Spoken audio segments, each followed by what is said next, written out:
hours, minutes, seconds, and frames.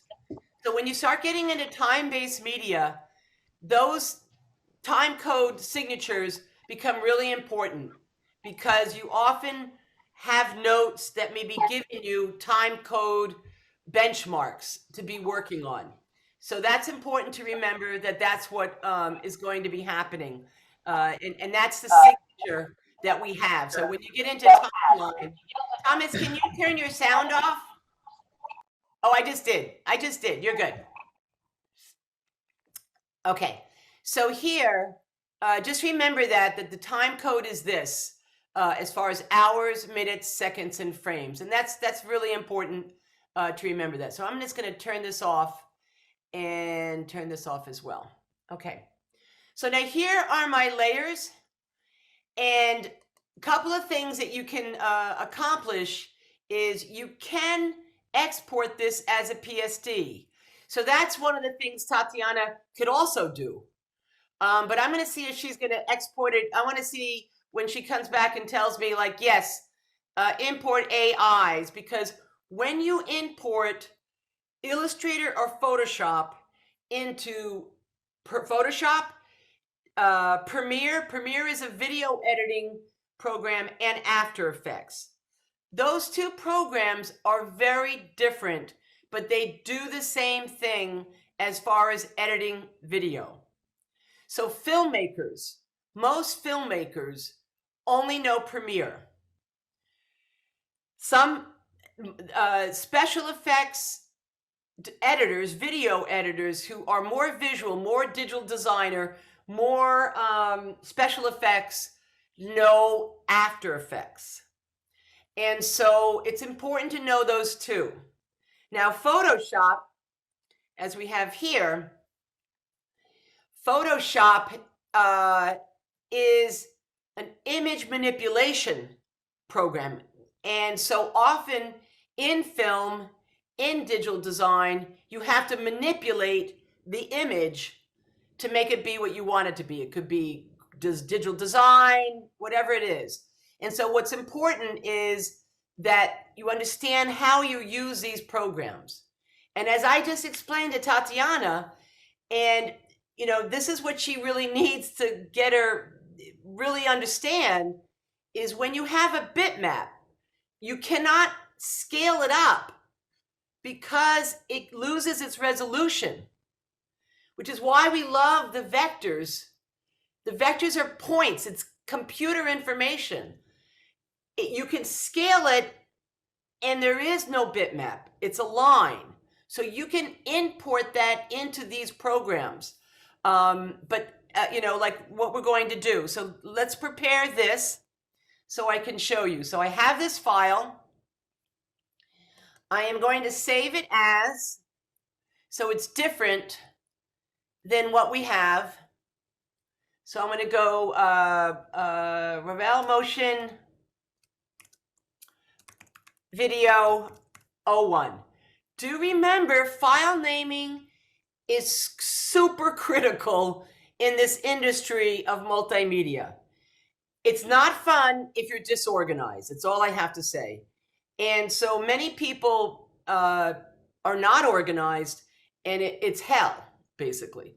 So every time you edit, make it a higher number, so your last edit is your higher number. So I'm going to save this as, and you want to differentiate your work from print from media, so that's why I'm giving it a title. The prefix is the same, so they all stay together. And now what you can do is you can, now if you look at your layers, I have distinctive layers for all of these elements, right? Now remember, there's a difference in, but it's all under one layer, but each of these are what we call groupings, right? So these groupings are going to come over as separate layers in Photoshop. So that's what we're going to watch right now. So you want it, this is the other way that you can do it. You can do OpenAI in Photoshop. You can do that. You can import an AI. But what we're going to do is we're going to convert this AI into a PSD. So you go File, export as,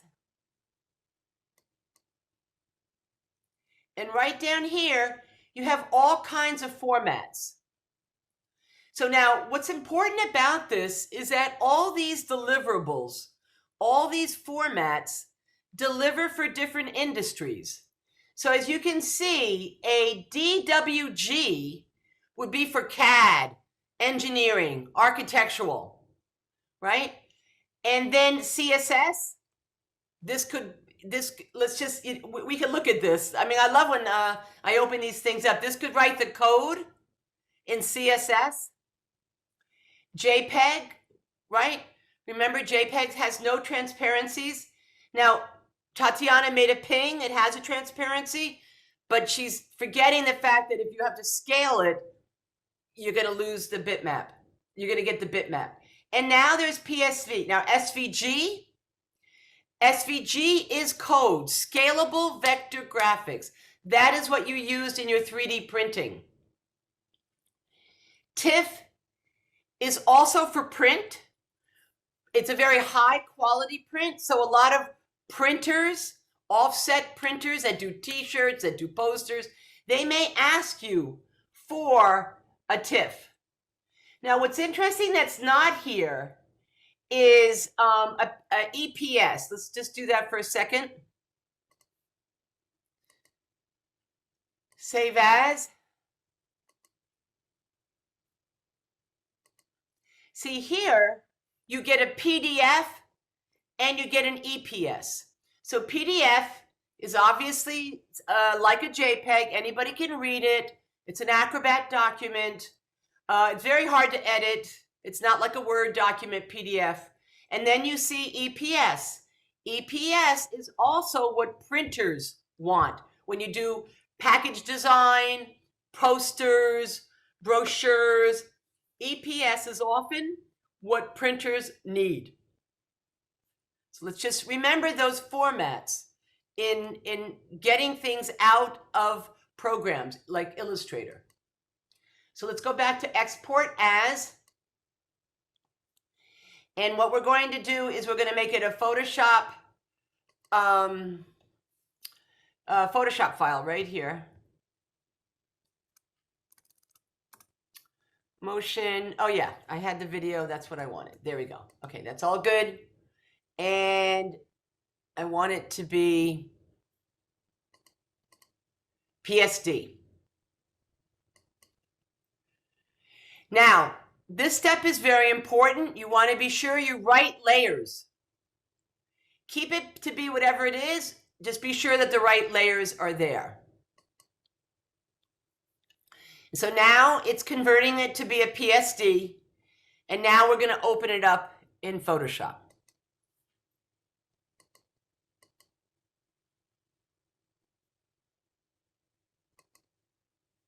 And let me get this open. So you see right here, there's my AI file and my PSD. They sit right next to each other, just the way I want it to see. So the other important thing to remember, you really should not be looking at things like this, ever. This does not help you to work faster. This is the best way to look at what you have. You can call up the most current. You want to look at the files. You want to be sure what format it is. This is alphanumerical. It's much faster to get to your files. So just remember that as far as production is concerned. Okay, so now I'm going to open it up in PSD. So what we have here is files that look like what it did in Illustrator. And it actually is a lot better, even though they are a bitmap.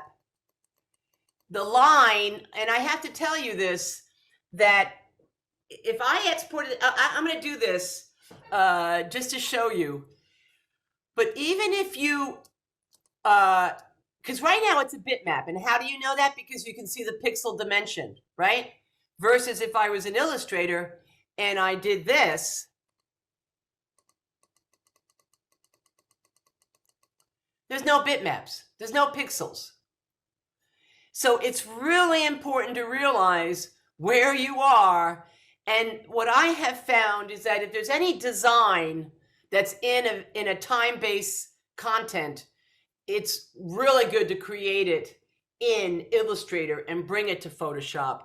Because even if I created a circle, and I'll show that to you, the bitmaps are much more pixelated. Because you could create a circle in Photoshop. And sometimes it's fine, you're not scaling it and you know that.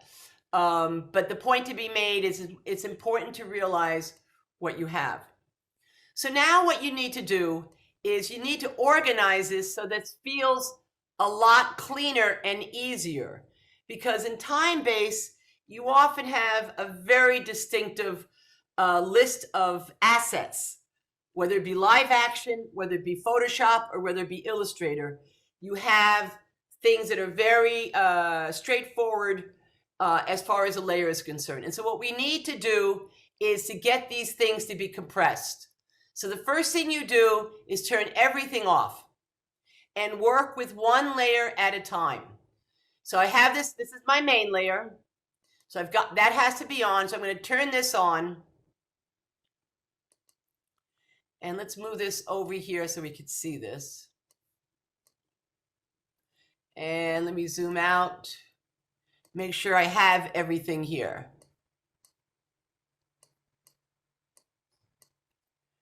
So I've turned this on. So there's my Los Angeles. And here is, I don't want this to be on the same layer. So the thing to remember about time-based media and creating motion graphics, motion design, special effects, visual effects, this all relates to the same thing, is if it moves independently from the other assets, it must be on a separate track, period. So if you were animating a clock and you had numbers on the face of the clock, if any of them move, they have to be separate from the face of the clock. And every number would be different. Every number would be on a different track. If the clock moved with all of the numbers, then they would be together on one track. So that's the important thing to remember, that if anything moves independently from the other assets, it must be on a separate track. So right now, what I'm going to do is I only want Los Angeles to be separate. So I have my layers turned on, and right here, Thomas, right here, you have to look because you'll miss this. You come up here to the hamburger and you mouse down and you merge. You have to have something turned on, something of the layer that you want to merge. You have to come up here, mouse down, merge visible. Now that is a nice separate track. None of these drop-down folders exist. That is one track made. Turn that off. Next track.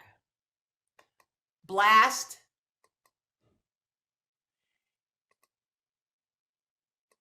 Do I want this to be turned on at the same time?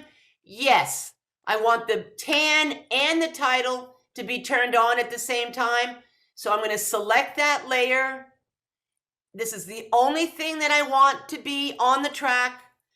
In Photoshop, come down here, merge visible. Nice separate track. There's Los Angeles. There's Cappuccino. Nice one layer, right? None of these drop-down folders. Where is everything, right? This is how you simplify your Illustrator file in Photoshop. Turn that one off. Next one, here comes the cup. Do I want anything else with the cup? Well, now the decision is, do I want to animate the steam? The answer is, of course, I want to animate the steam. So turn that off. I don't want that. Now, if I wanted the stars to come in like 1, 2, 3, right? Like 1, 2, 3, then I would have to separate them on separate tracks. And I would pay the client more, I would charge the client more money because that's going to cost more money. So in your conversation when you're budgeting how much a project is going to cost, all those little nuances in animation is time consuming. So you want to be able to suggest, lovely idea, would love to do that, but I have to charge you more because it's going to take more time for me to make individual tracks for all of these stars. Why don't we just bring them on all at the same time? And then they go, good, fine, because they don't want to spend the money either. So that's very important to understand that. And that's not only is it just because of clients and money, it's also your supervisor and your manager. They may not know exactly what you do. You could say, well, the deadline is tomorrow. If we animate these stars individually, it's going to take me a longer time. And that's overtime, and I may not get the job done. Let's find a solution. Let's bring them all on as a fade, right? So these are the things that you suggest when you are working and understanding what you can do within your time frame, because deadlines are deadlines. Creativity goes out the window when you have a deadline. You just got to get the job done. So now I'm fine with just bringing this on. So you turn on just the layers that you have highlighted. Remember, you must be selecting what is turned on. If I came up here like this, watch what happens to merge visible. It's not accessible. And you go, why is this not accessible?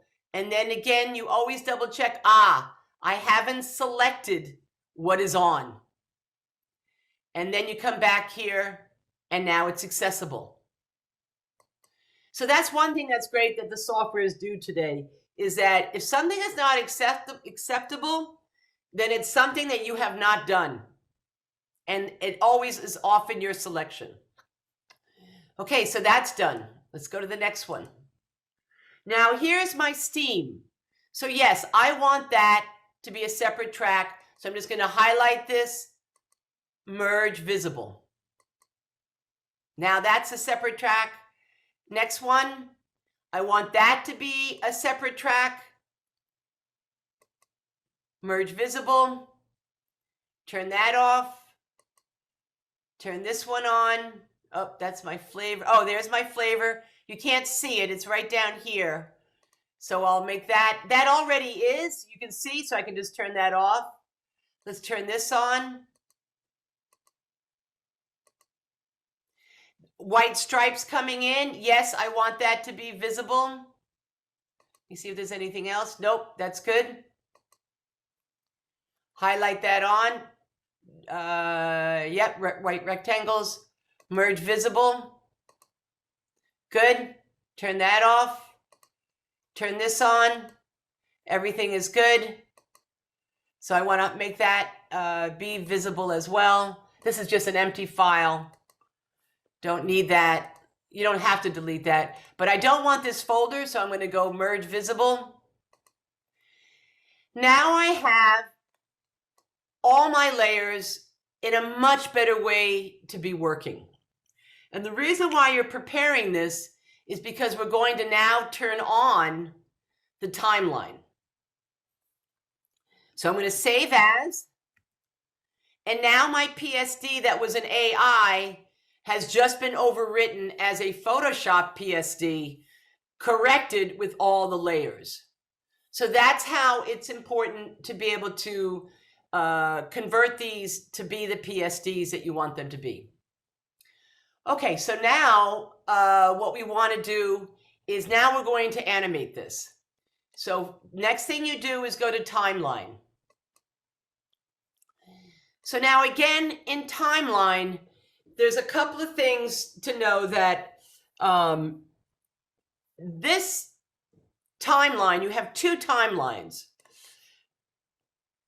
You have the video timeline and you have frame by frame animation. I kind of showed you a little bit of the frame by frame animation the last part of class. You can do a lot with frame by frame animation, but of course everything costs a lot more. So for our purpose today, let's just do the video timeline. And if you have a specific special effect that you would like to do, like for instance, Leo, I know you have your tractor, right? You could actually animate the dirt kind of spewing out on the side, right? To kind of give the effect of like they're really under construction. And we would animate that thing like this, like dirt, and it would become a loop, and then you would flip it so that you have both of them going at the same time, right? And that would be done in the frame-by-frame animation. And then you would render it out as a video, and I will show you how to render out your frame-by-frame animation with the background being transparent, so that when you bring it in as video, you bring it in as a transparency and as a video, not as a frame by frame. So let's do our timeline, and you just click it. So now you see it's nice and clean. It doesn't have all those folders and so forth. And so this is the timeline that we're going to be working with. I'm going to pull this up, drag and drop this in, blue marker, so that this is embedded into the dashboard now. And I'll bring it down, and let me zoom out. And the zoom key in Photoshop, you can mouse down and do this. Mouse down and you can do this right here. So that's the component that if you want to zoom in, you can do zoom out, but you can do mouse down and drag and push and pull to zoom as well. It's very different than in Illustrator. Okay, so now what we have is, let's move these over. The important thing to remember is that you want to be sure that the background is what it is right here. Now I don't have white, so at this point I could create a layer in Photoshop, and that's just simply looking at the icons. So I'm going to create a layer, and here it is. You can mouse down and drag it, and over here is your toolbar. Down here is black and white. You can flip it, and this is different. It looks like Illustrator, but it is different. This is background, this is foreground, and so I have white as a foreground. Click it again, and here's a paint bucket that you can use, because there is a paint bucket in Photoshop, and I'm on the layer. I'm just going to fill it with white. So there's the white that we have. Now that white can actually be the timing that we want it to be. So on here, I want the background to stay on the whole time. So this will help you to set your 15 seconds. That's all you're doing is 15 seconds. So what you want to do is you want to hover over here, and you see 5 seconds, and you can make right down here, there's a mountain landscape. That will zoom your timeline. So when you hover over, you can go to 15. That's all you have to do is go to 15. So I'm hovering over, pulling it to 15. Now, because I want credits, I'm going to go a little bit longer, as I said. I'm going to go to about 19 on there, or 20, whatever it is. It's longer than the 15 because you want your credits to be on, created by. So that kind of locks you to know that that's the end of the absolute video. And now the green, I'm going to make it become the 15 seconds because that will be the commercial. So you see, you can hover over and see the time code. Those 23, 24, 11, those are frames.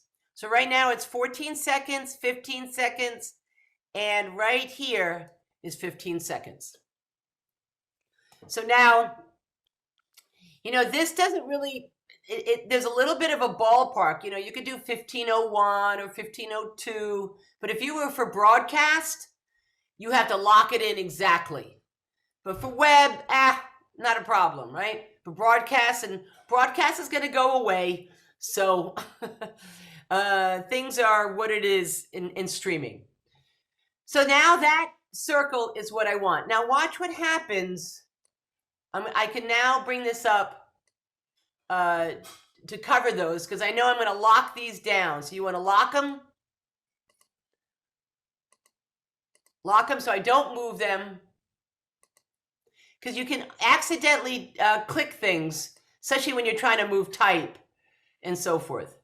So now watch what happens. This is what we call a timeline basis. Now when I roll this down, you see you have position, opacity, style. You can do keyframing. This looks exactly like After Effects. Now I know After Effects, but I'm not always in it, so I'm totally rusty. But it's a phenomenal program, and it's definitely something, as a visual designer like Leo, as you mentioned, you're going to want to get your head around it come September, when it's only offered in the fall. So, the digital storytelling is the prerequisite. So that's a good step to have. And Thomas, I would also recommend the digital storytelling as well, simply because it gets you to be a better editor, video editor. It also gets you to be a better filmmaker, making your narrative. So right now you see I can do key positions on that. So now watch what happens when I scrub this. This is what we call scrubbing. You take the blue marker. Now what you see is what you get. See? If I'm over here, I see everything because all the layers are on. I'm over here, those layers are not pushed off. So what you see is what you get. So if you have a problem, you got to go to the problem of where it is and look at your line to see if there's something there that's missing. Could be a keyframe, could be something. But this shows you time. And so often playback is a little slow whenever you're editing, so you scrub it. That's what we call scrubbing. We're scrubbing to see what we have. Now, what I'm asking all of you to do this week is to do what we call a rough cut. A rough cut is basically like a PowerPoint slideshow. You only want to see what you want to see in a particular time, and then you want to render it out. So let's just do the slideshow now. So yes, I want my green to be there. But I don't want these. Whoops, don't want that to move. Just push this down.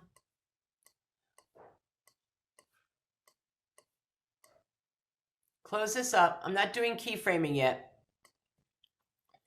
So I want to see this first.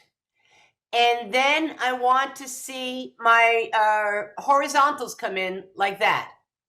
So the timing would be, actually I could push this. You could hover over here. If I wanted it to start white, I could start it here like this, then the circle, then the rectangle, and then I probably, let's see what this is. The flavor, no, I don't want that yet.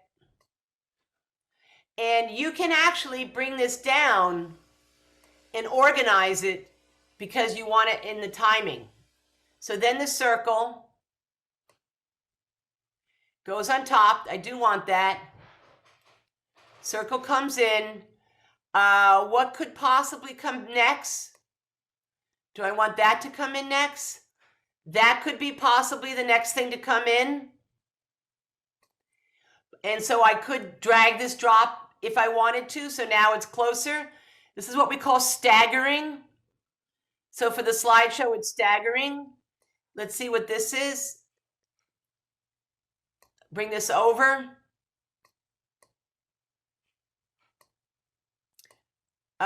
This is the flavor of life. This is not, why is this not visible to me? Let's see if this is, I'm not seeing this here. It's 100%. Maybe there's something, hold on. Yeah, something was hiding it, and it might have been something in, I'm not sure what it would be, but now you see I've changed it so I have it visible on there. So I'm gonna put the Control Z, don't forget, Control Z always, or Command Z if you're on a Mac. So I want these two to come on. So it's 1, 2, 3, 4, 5. These come on at the same time. That's what we're looking to do. And then I want to bring this in, and then this one as well. And then here, I'm going to get my layer up here to go all the way up to the top. Notice I'm moving it on the layer, not down here. It will not let you move it down here. You have to move it to the master layer up here. And then here comes my, I want to animate. When Cappuccino Blast comes on, I want my steam to animate on. So that's why it's important to know that that is it. Now, for all of these, I don't know how, let's see how fast it plays. 1, 2, 3, 4, 5, and then it's on. Now that is only 5 seconds, right? That's going to be 1,000, 2,000. That's too long. So you can move these down, because if you know that this is going to be the time frame, you can move these down so they come down a little bit longer. And that this is now, don't forget, there's two things that can be happening here. Animated GIFs cannot have music, right? Animated GIFs do not have music. So, but video can. So you can render this out as a story for Instagram that does have audio. So remember, there's 2 ways to deliver social media ads. Animated GIF can go in an email blast, right? Animated GIFs can go on your Instagram image and play as an animated GIF with no sound. But if you put your animated GIF to a story, then you can make a video, because stories are all videos. And so you can render out 2 formats from Photoshop: animated GIF and a video, a vertical video, where you could use it in your Instagram story. So it's important to know, that's why I gave you those social media ad formats. All of them have that video, vertical video. I have seen vertical videos in YouTube. I don't think they're very, I guess they're popular because a lot of people just are on their mobile phones. And so they see, a nice vertical video and so forth. So now the point to be made is that this can be stayed on. If I could bring this all the way to here, highlight this like this. As you can see, I'm stretching it. I also can make the cup take off. Like once the steam animates and cup blasts, I could then maybe think about, well, cappuccino blast, the whole cup could take off. I could animate that at this point, but we'll do that later when we do the special effects. So I want all of this to be on. So you see I'm stretching it up for the 15 seconds. I'm going to save this. You save every 30 seconds. I forgot to save. And now watch how, the thing to remember is that when you're in video, in most cases, your preview is always slower than the real deal.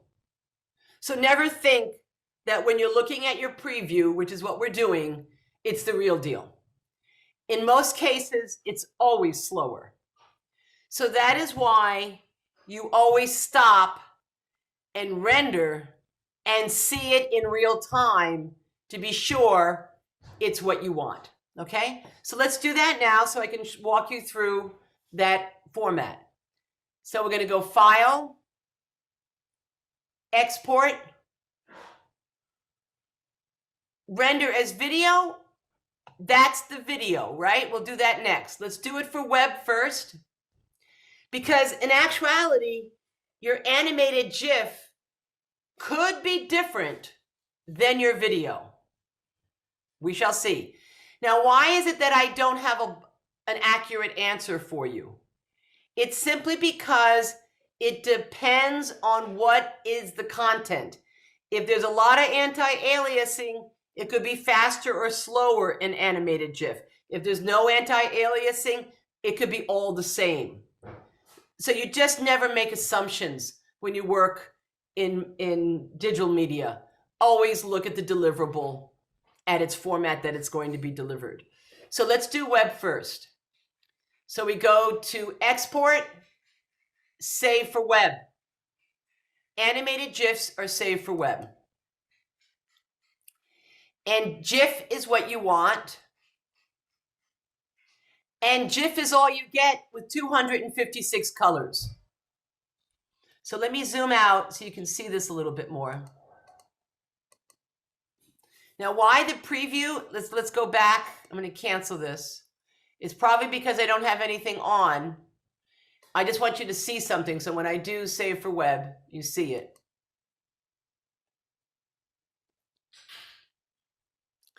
This should show me my animated GIF. Here's 256, animated GIF, and save. And so now it's going to make, I don't know why my file does this in export for web, but let me just get to where I need to be.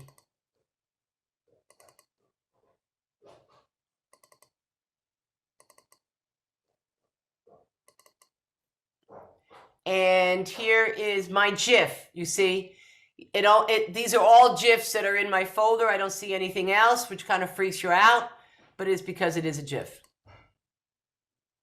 So now I'm saving that. Now let me show you how to render to video. File, Export, Render Video.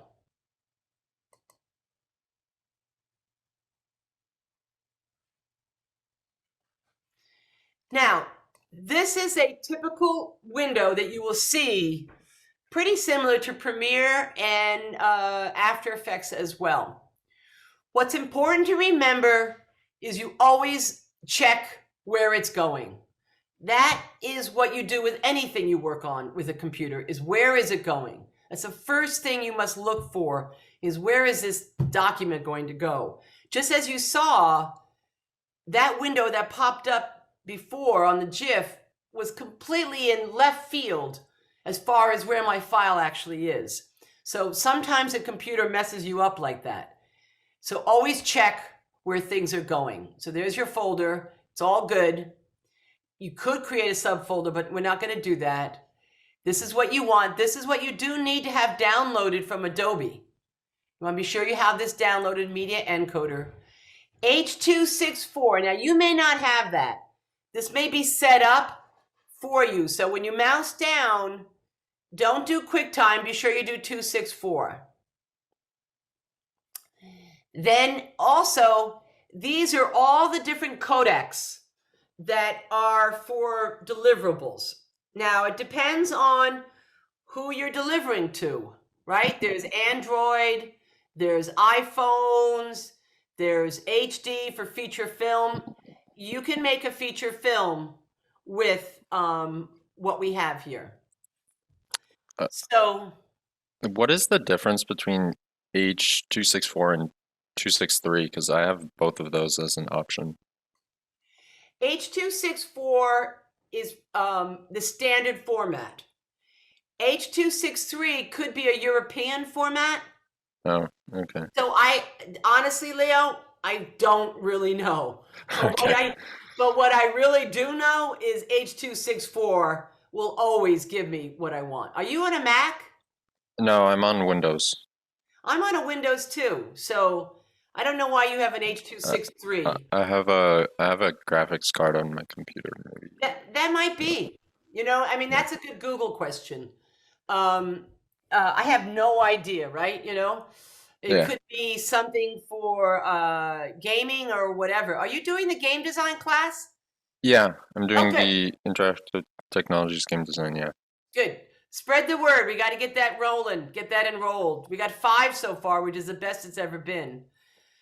So anyway, H.264, you can't go wrong. QuickTime is what you do toggle this for when you do frame by frame animation, because you need Okay. the alpha channel. QuickTime will give you the alpha channel, but that's another conversation for frame by frame. But for us, well, let's just back up on that. If I was rendering this to be for a live action composite, right? Like I got people drinking coffee in the coffee shop, right? And here comes my motion design into the live action. I would render it out as a QuickTime, right? Are you with me on this? This QuickTime makes the background transparent. And how do I know that? Because there is my, watch what happens right down here when I switch it back to H.264. It's not accessible. The alpha channel is not accessible because H.264 doesn't deliver transparencies. So here, well, I take that back. If you had the checkerboard on here, it might possibly bring you. That's a question I would have to look it up. But QuickTime, I know, gives you an alpha channel, so I would say alpha channel, straight unmatted. That does everything. That would give me the video that I just did with a background transparency so that the After Effects compositor could bring it in the live action scene. So these are the things that often, when you have a deliverable, they'll ask you, give it to me flat with a solid background, white or black or whatever color they want, and give it to me with a transparency.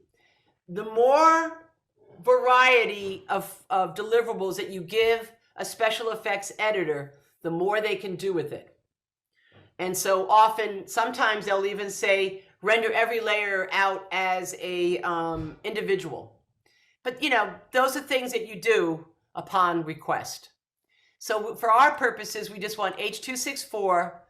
And again, the important thing for us is you want the YouTube 1080, because if you do the HD, YouTube does not like it. And it takes forever to upload it.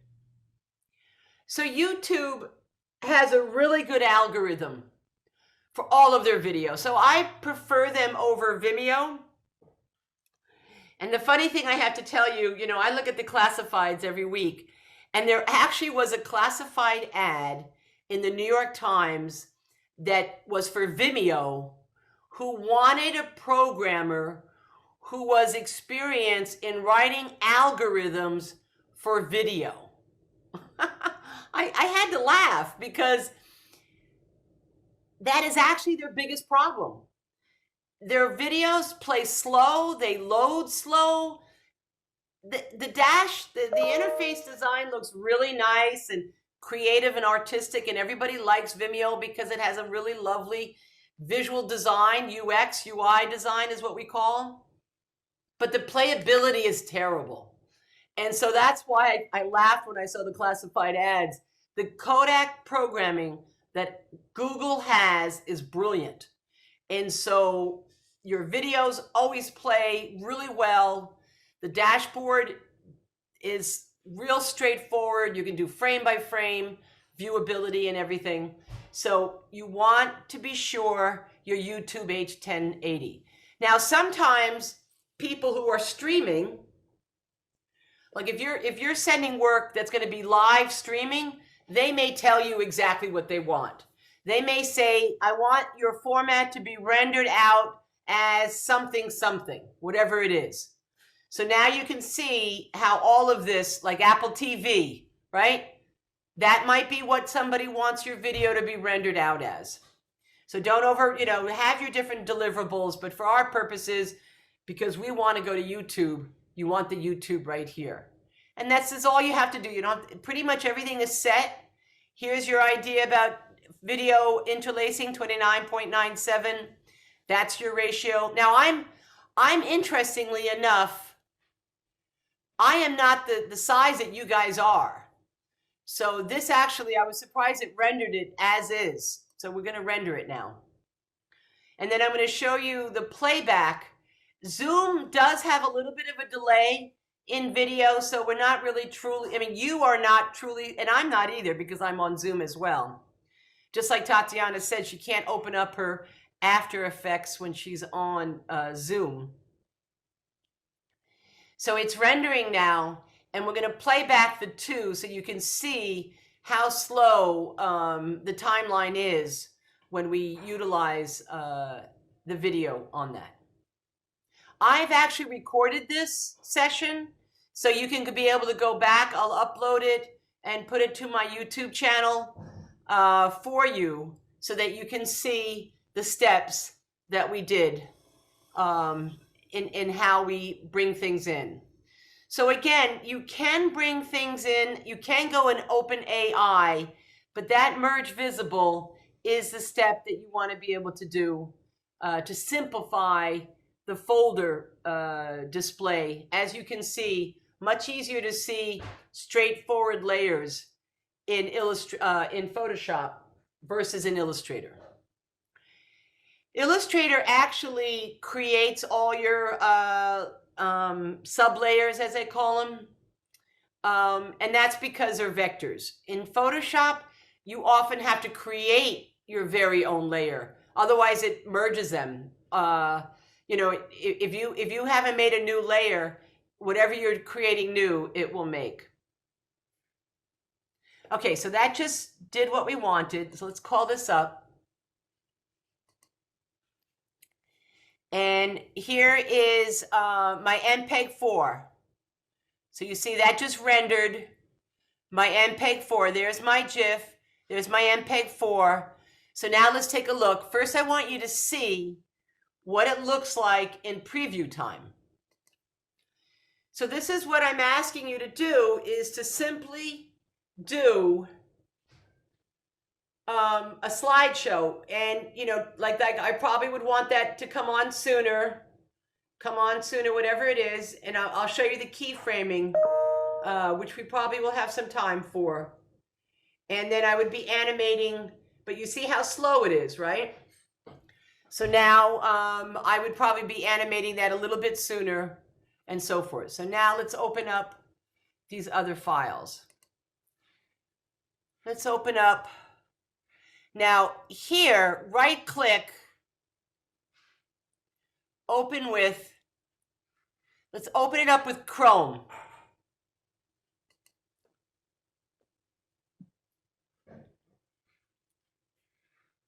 Much faster, you see? Right? Super much faster. So now that actually shows you, and it should be a loop. Yeah, there's a loop. So animated GIFs, I don't believe we have the ability to stop it. Only in the frame by frame do you have the ability to do that. So you see, even 15 seconds can go pretty fast. But this is okay for the animated GIF because you don't have the ability to have music. Music kind of helps you to delay time because people are listening to the music as they're watching. But you notice how fast it is. And look how beautifully clean and resolution it is, right? And it's big. It's truly big. Okay, now let's look at the video. Here's the MPEG 4.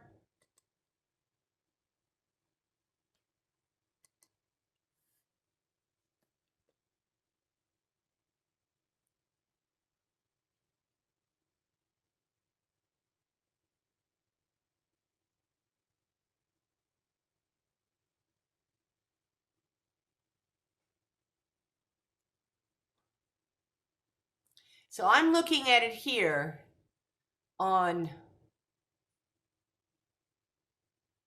so you see here, I really don't like this preview. I don't know why Microsoft made such a terrible preview. What I'm saying is, you probably, can you see me, Leo? Can you see the video? Yeah, I can see the video. Okay, I'm just, if you look to the lower left corner, the problem with this preview is it's not giving me the time code. That is what we call really bad interfaces. So let me explain to you what I'm talking about. When you play back your video, you want an interface that's going to give you the time code. Microsoft created this consumer thing that, you know, they should make it both. You know, they should make it for a consumer and the developer. I can't see my time code. So that's really problematic for an editor. So I'm going to right click and try to open it with Media Windows Player, right? So this was, as you can see, Microsoft's Movies TV, whatever it is, but let me do Windows Media. Now, Windows Media, you see right here, it's giving me the time code. I want to see that. I'm going to go big screen now. Yeah, it's giving me the time code. So you see it even played it faster, right? So let me go back.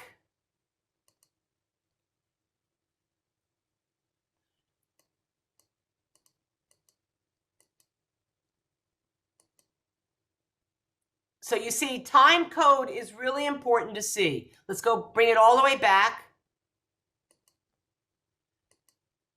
Why doesn't it go back? It could be a Zoom problem.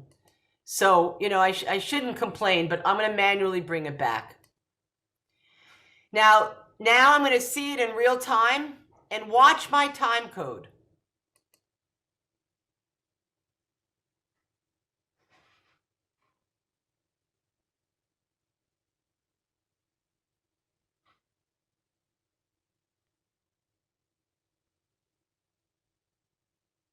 Okay, so that was much better.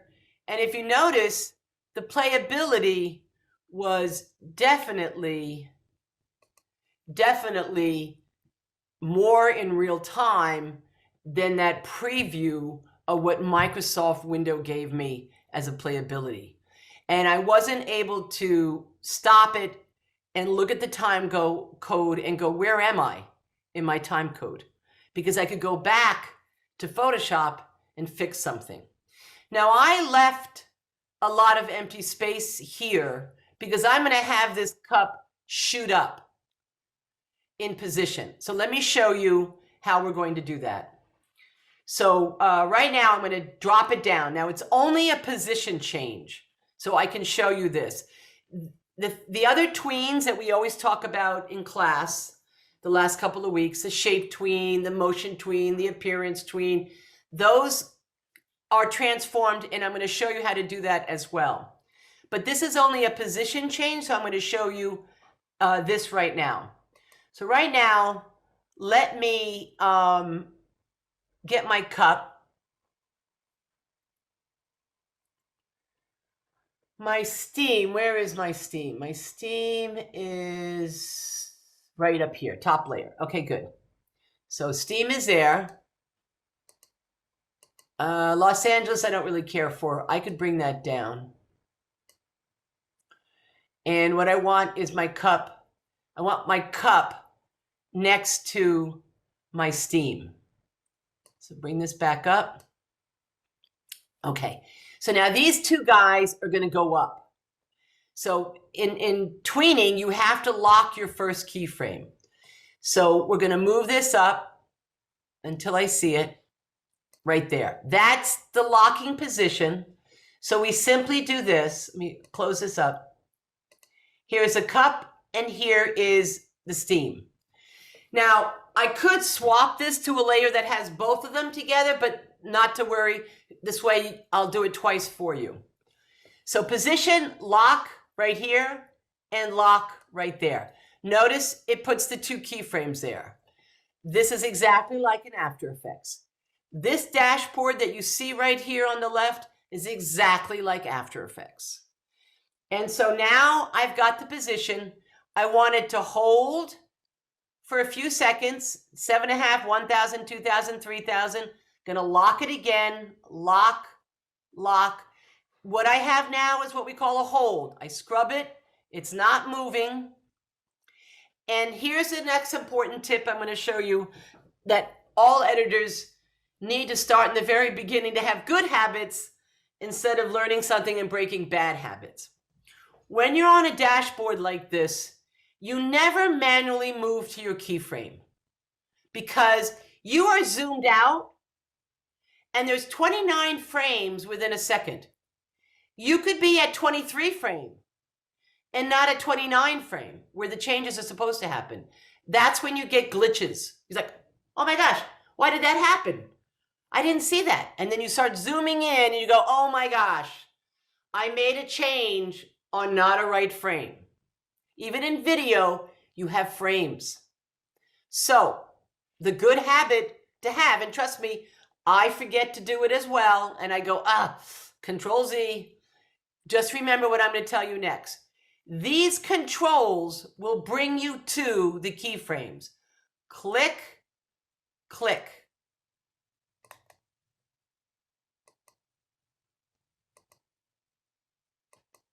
When you use these keyframes, you are spot on the actual keyframe.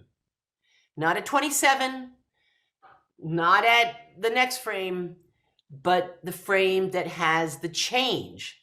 So just remember that. And when you get those glitches, I will pop up in your head and go back and use these controls. Very, very important. Okay, now I'm going to make it move. Advance the scrubber to just about the end because I want it to be gone by the time the video ends. I'm going to do the layers first. So let me get the right tool. I'm going to click it and I'm going to simply move it up. Now, Shift key keeps it aligned. Bring it all the way up. And when you're in Photoshop, don't lose it. Don't push it off the stage. You can use the fade out and you won't see it. It'll go to 0, but don't lose it. It won't go away. If you do go away, just do Control T. Like if I do Control T, it will show me the layer off the stage. Right? So if it happens, it happens. Just do Control T.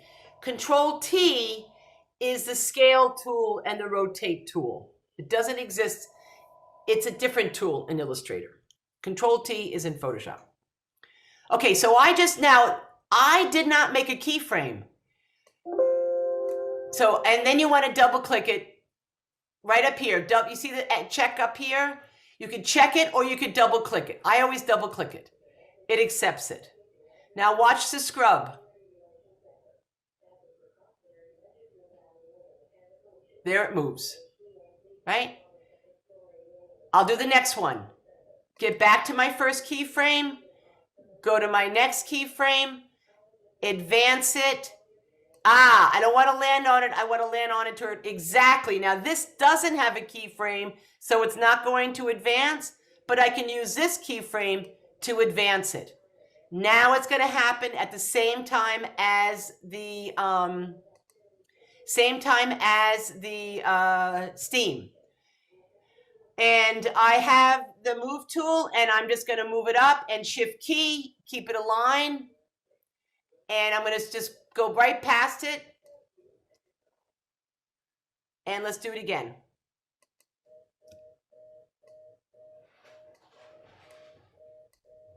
And now it makes a keyframe. And when I scrub it, it has it there. Now, on here, I may have to move it past it because, right? But I could fade this out the The steam could be fading out by this time because it's going up high, which I'll show you in a second. And let me just get this to the right keyframe.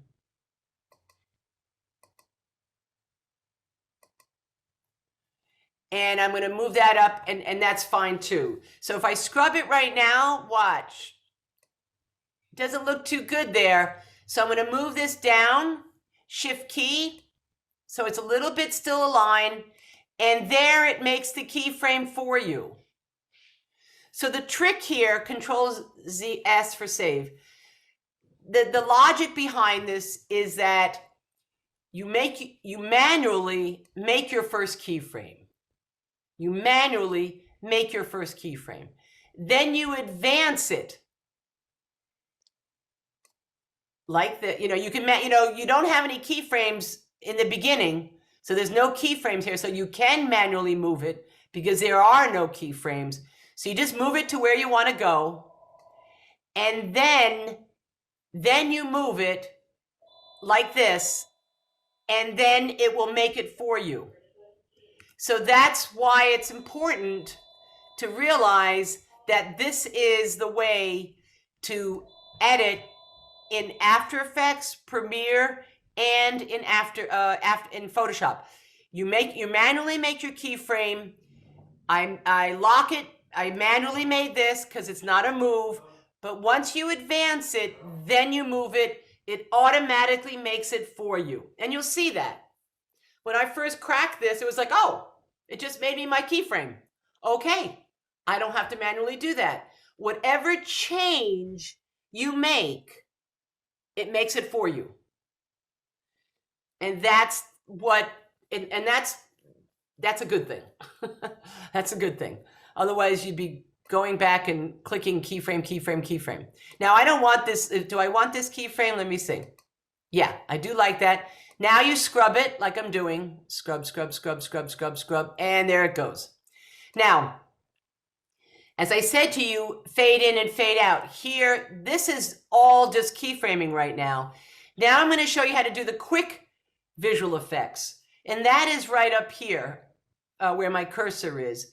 You mouse down and you can do a fade. So I can do a fade in the beginning, drag and drop it. And now you see the special effects is on here. And so when I scrub it, this is what happens.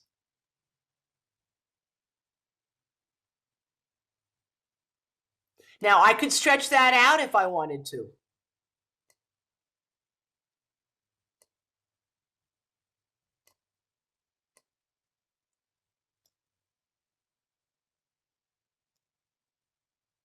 And then again, you can mouse down, drag and drop, and put it at the end. Now you remember I wanted the vapor to go sooner, so I could stretch this out longer than the other one. And I don't want this to be too long. So I'm going to bring this back. And now let's play it right here. And these are your controls right here. You could do loop back, and that is toggled on, as you can see.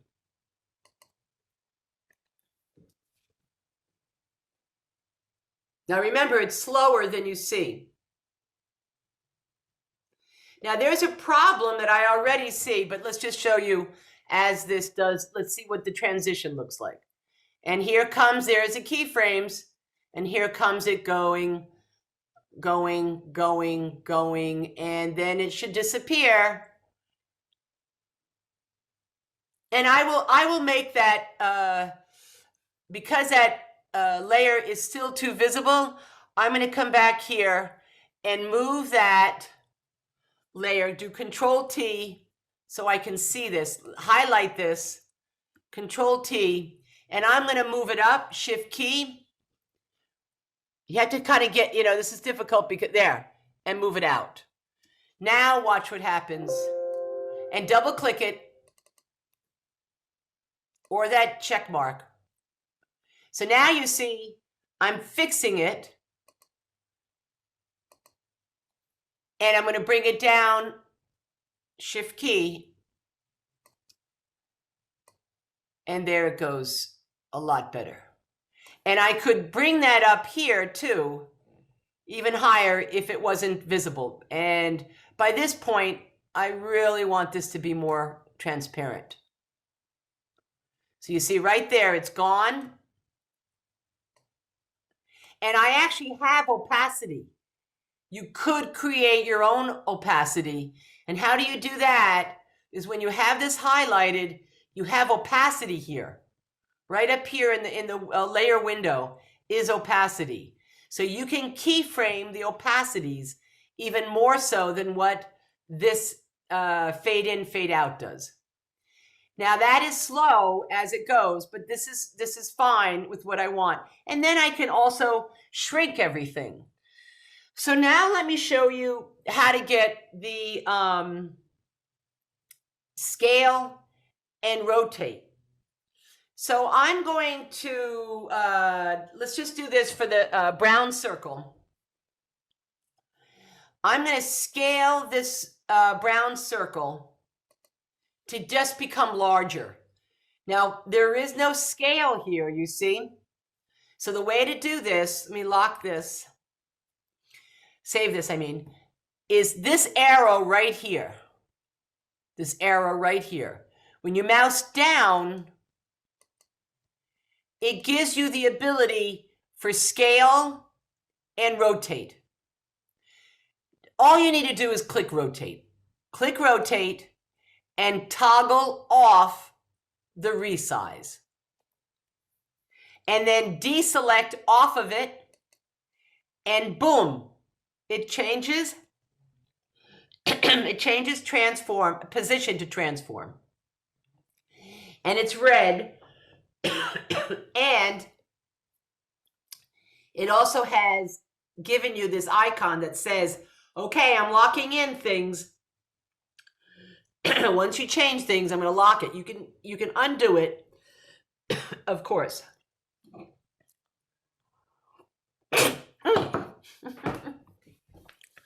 I just sneezed taking a sip of coffee. Oh my gosh. It's a good thing I'm wearing black. Sorry, folks. Okay.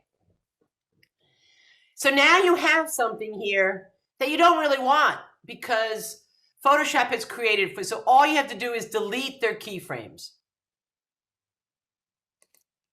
Delete their keyframes. Delete.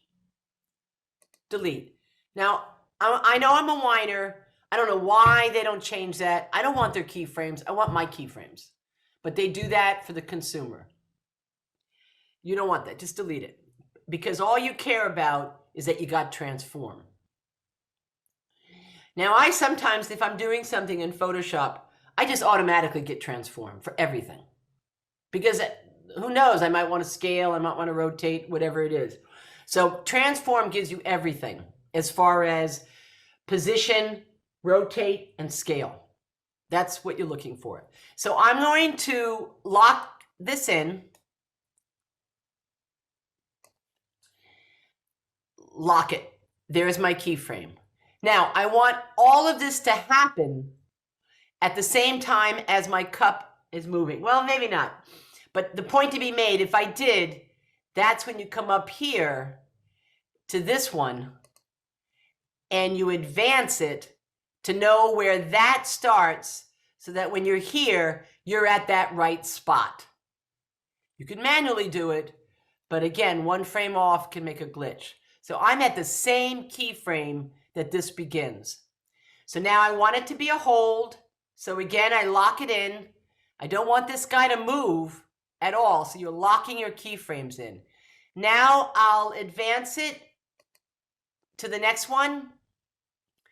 And as you can see, I'm already not happy with my layers here. So I'm just going to jump up here and pull this down. Shift key. So you begin to see your mistakes as you keep working. Let's do Control Z. I'm highlighting the layer. I'm Shift key, bring it down. There. Because that should have locked on that. Hold on, let me go over here. Okay, yeah, that's the transparency.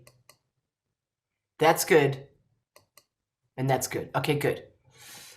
Always got to double check. Okay, back to this one.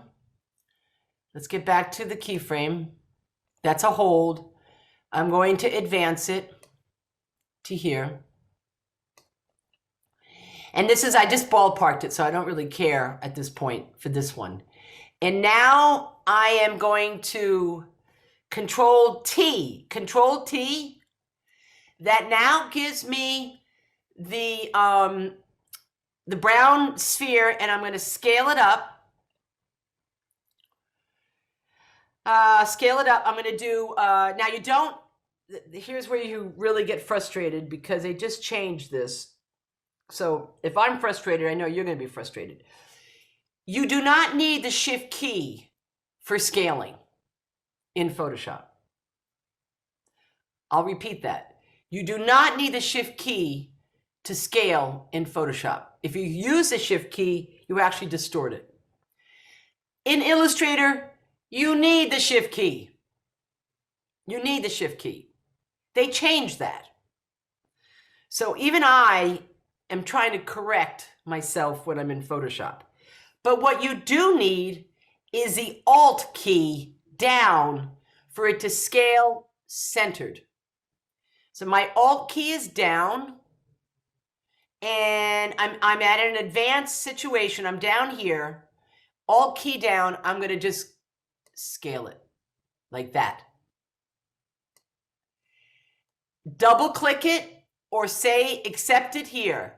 I do double click. And it made it for me.